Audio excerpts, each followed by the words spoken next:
G'day folks, Andy here from McDowell Manor. Thought I'd show you today what's lovingly referred to as Compost Corner in the yard. There's a few things of interest going on in Compost Corner at the moment. The first one's this. Compost Corner is right beside the aquaponics bed, as you can tell. So this little fella, we've extended the, oh look at that sun, we've extended the shade cloth a bit. So it's over this hydroponic little simple system. Talk about easy compared to the aquaponic builds, I tell you.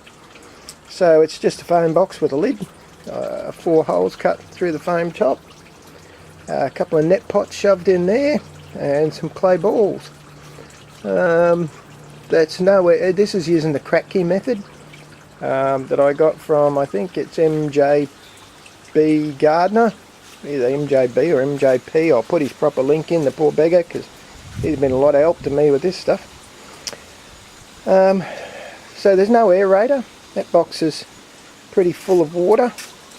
So I'll just lift this pot out. There you go, you can see.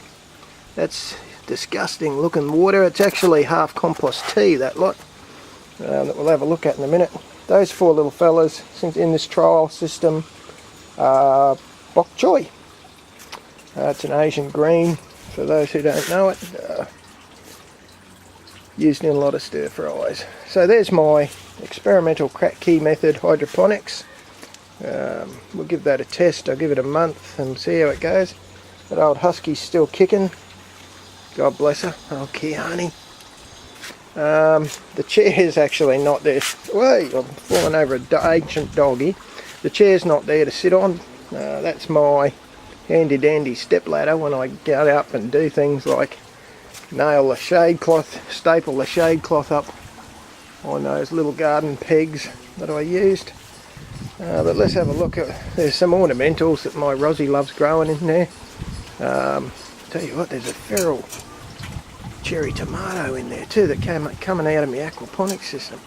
Holy guacamole, it's going well. Anyway,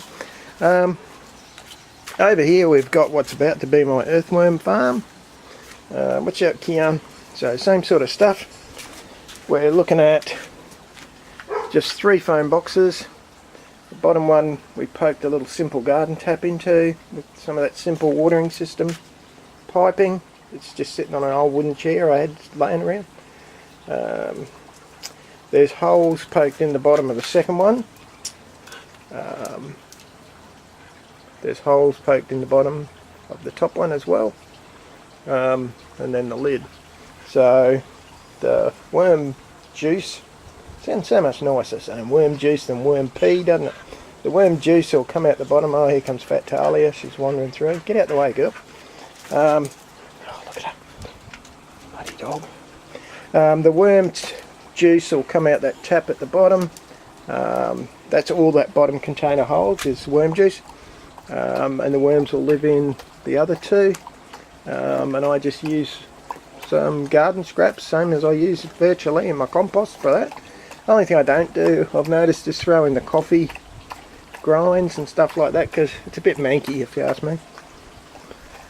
Behind it there we've got the little place where I tend to hide my seedling packs and, you know, containers and stuff. That's where I seed up in preparation for them going over there into that little seedling house you can see, which is a dog knocked over the other day. Stupid Fat Tarly, I suspect, knocked it over. So lost a few seedlings out of that. Bloody dogs. Wouldn't go without them, I gotta say.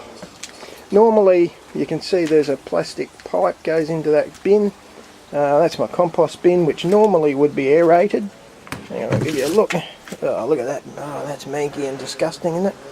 I'm not aerating it at the moment because it's almost completely out. I've got to redo it.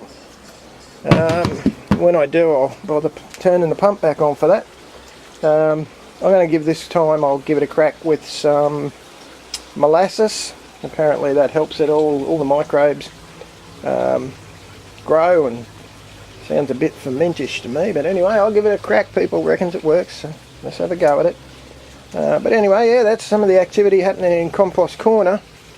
So we've got the compost tea, we've got the worm farm, we've got the experimental crack-key hydroponics system. Where are we? There's my shed door. The shed's important because, as you can see, that's where I get all my power from the pumps and stuff that run in my aquaponics system. The plan is I'm actually going to stick a little sign on this back wooden fence. I'm hoping it'll look real cute, and I'm going to do a few of these all around the yard. So we'll have a little sign on that fence that actually says Compost Corner.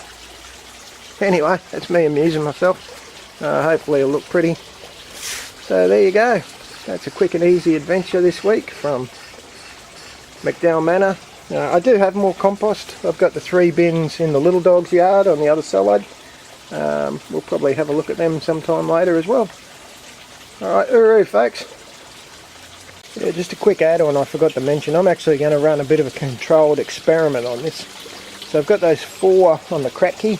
I've got those 4 bok choy in those crack-key in the net pots in the crack-key system. I've also got up here some little bok choys I put in. They were in the same punnets, so you know, got to be fairly close.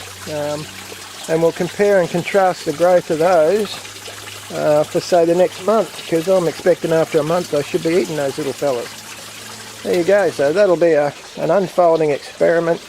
The only thing I am a bit worried about is Buffhead here. She's taken to eating the cherry tomatoes. Any that are down low, she likes to harvest them. Trust me to have a bloody vegetarian dog, eh?